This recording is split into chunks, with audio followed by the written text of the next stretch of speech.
a deal reached in the Senate. Every federal agency can be improved to avoid a government shutdown. Protein propaganda. It can be really dangerous to tell everybody, oh, this is how much protein that you're supposed to eat for your body weight. How the trend in protein intake is affecting the community. Caplin News goes live. And an open house with the goal of empowering young women that celebrates the 2025 Woman of Distinction at FIU's Biscayne campus. These stories and more coming up on Newsbreak. Hello, South Florida. I'm Duvasna Basindial. And I'm Brenda Miranda. Today's Friday, January 30th, 2026. Live from the Lee Caplin School of Journalism and Media in North Miami, this is Caplin News. A new breakthrough in Congress ahead of a crucial midnight deadline. This morning, Senate Democrats in the White House reach a rare deal to avoid a partial government shutdown. Now both chambers of Congress have until 11:59 tonight to pass it. Our D.C. Bureau reporter Cassie Martinez is live on Capitol Hill with the latest. Cassie? Thank you, Brenda. Duvi. Senate leaders are going back to work today, working to get the support needed to pass this package, which will separate funding from Homeland Security from a larger funding bill. Late last night, President Trump announced the deal on social media, encouraging members of both parties to pass a, quote, much-needed bipartisan yes vote. Earlier this week, Democrats threatened to withhold votes to fund the government after ICE shot and killed 2 civilians, arguing the shootings exposed a lack of accountability within ICE. But some Republicans aren't sold on this deal. That the masks come off, that there are body cameras, that there are judicial warrants required before ICE can storm homes or rip people violently out of their cars. Every federal agency can be improved, but I'm not going to try to make reforms with a gun at my head. I'm not going to do it.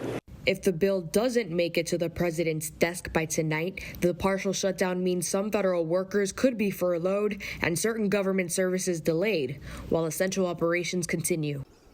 If the Senate vote isn't delayed today, the House is expected to vote as early as Monday afternoon. Today is also a nationally planned ICE Out Day, in which some students won't be going to school, some workers won't be going into work as a form of national protest. Live from the U.S. Capitol, Cassie Martinez, Caplin News.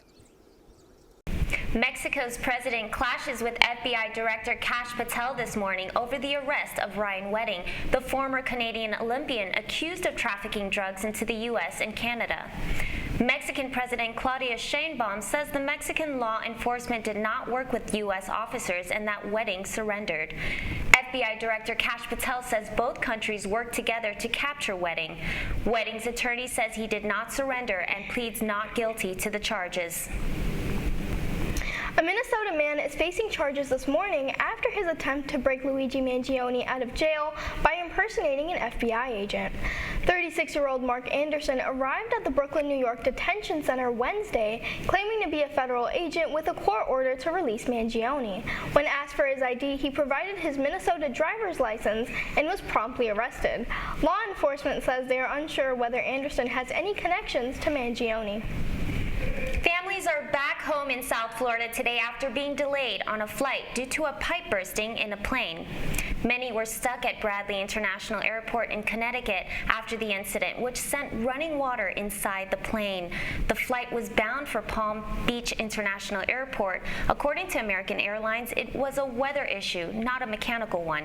The airline also says they are not obligated to issue refunds to their passengers.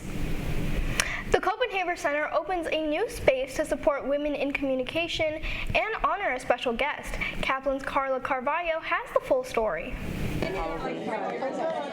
The Lillian Lodge Copenhagen Center for the Advancement of Women in Communication welcomed faculty and students to its new facility. The Copenhagen Center has acted as a mentorship hub for female leaders, where nearly 30,000 participants have benefited from the programs offered. Yesterday, the Lillian Lodge Copenhagen Center hosted an open house for its new space at the Biscayne Bay FIU campus and celebrated women in communication. Our center, we founded our center 12 years ago with the goal of empowering young women in all of the fields of communication.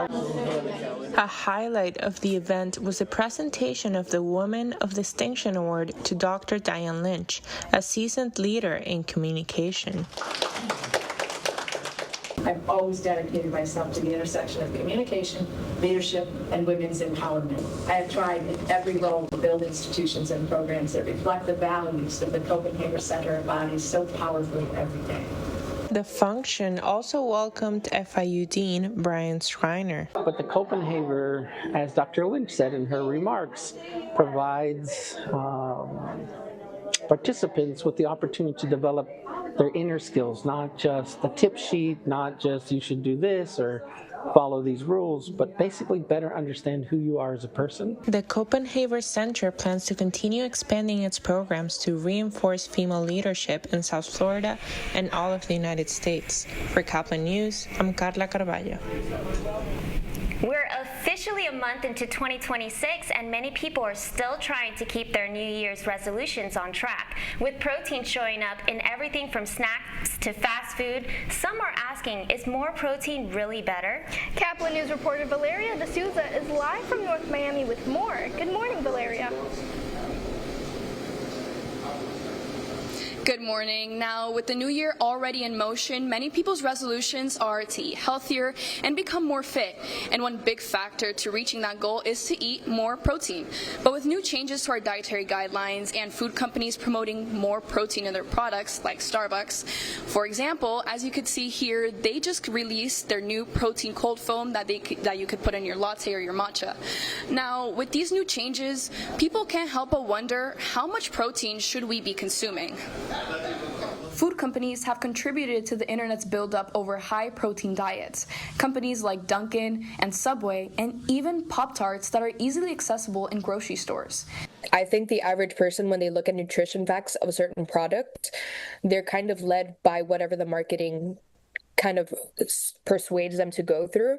Even the new food pyramid released earlier this month puts meats and healthy fat foods on the same level as vegetables. With all these new changes, the question still stands. How much protein should we actually be consuming? To answer this question, I spoke to Dr. Nadine McCanty, a dietitian and FIU's director of dietetic program in dietetics. I guess the amount of protein differs from person to person, and now the guidelines state 0.8 grams per kilogram up to 1 gram per kilogram.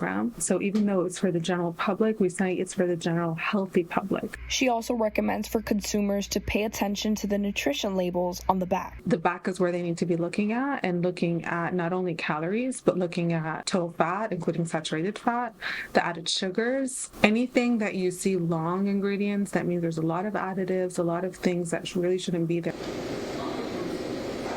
People can now know what to look for when they're trying to hit their protein goals, if they're still trying to fulfill their New Year's resolution. For now, in North Miami, I'm Valeria D'Souza, Caplin News. The Miami Heat face the Chicago Bulls on the road. That's still ahead, and so is this story. We're just preparing, making sure we have all of our diagnostics ready.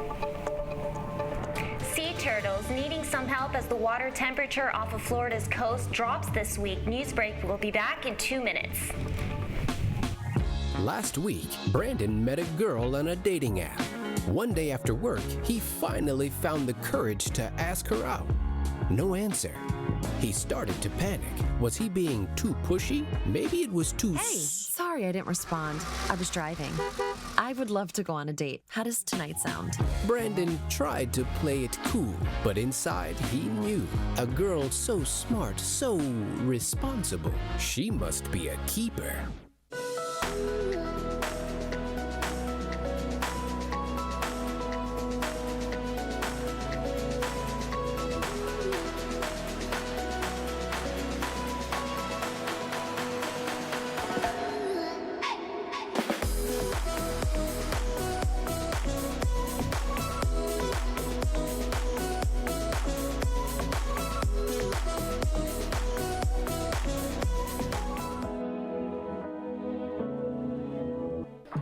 How do you know when you've made the right decision? It's the feeling you get in your gut. The one that tells you what's right or wrong. It's the one that says, sure, I can have a drink. Or the feeling that says, okay, I've been drinking. Now what? It's the voice inside you that says, I'm buzzed. Better leave the car when it's time to go. Plan ahead. Catch a sober ride. Buzz driving is drunk driving.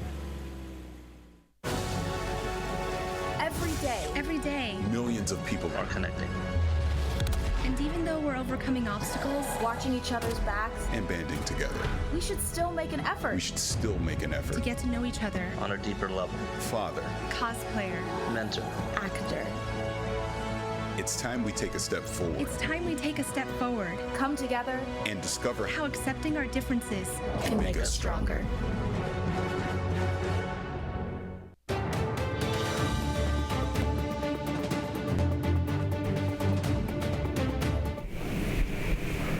Cold concerns for turtles who are used to Florida's warm ocean water. A marine science center is helping sea turtles as the cold drop in weather is making its way to South Florida. WFTV's Demi Johnson has more.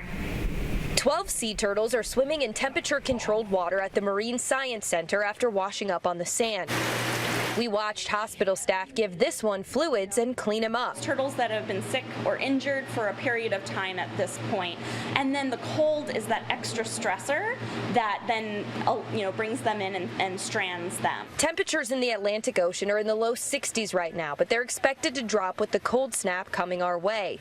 The chilly water mixed with the frigid air can be shocking to sea turtles because they're cold-blooded and rely on their surroundings for heat.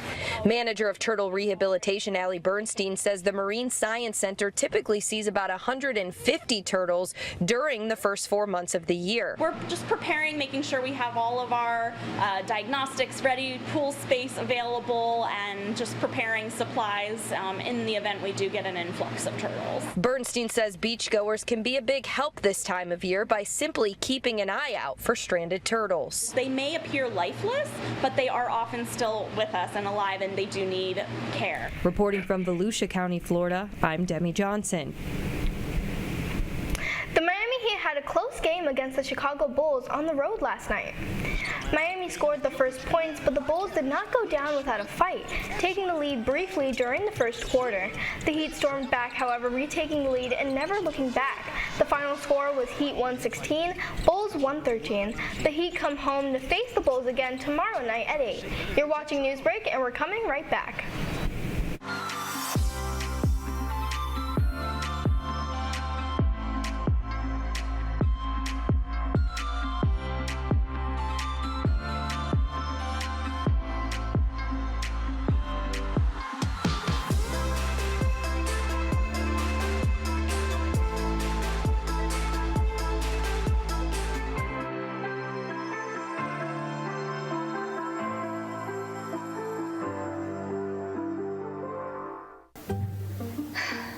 Really use a new tablet. I just don't have the money. Let me ask you something. Do you have a Pell Grant? Yes. You do know you can get a free tablet, right? Did you say free? Yeah, free. It's simple. And the application is done in the store. I could really use a tablet. Get one. Another satisfied customer. Stop by Panther in the Graham Center at FIU MMC today to speak with one of our associates to get your free tablet. Type 2 diabetes can have a big impact on your life. But how can it be prevented? Well, the first step is knowing if you have something called prediabetes. Take the 1-minute risk test today at doihaveprediabetes.org.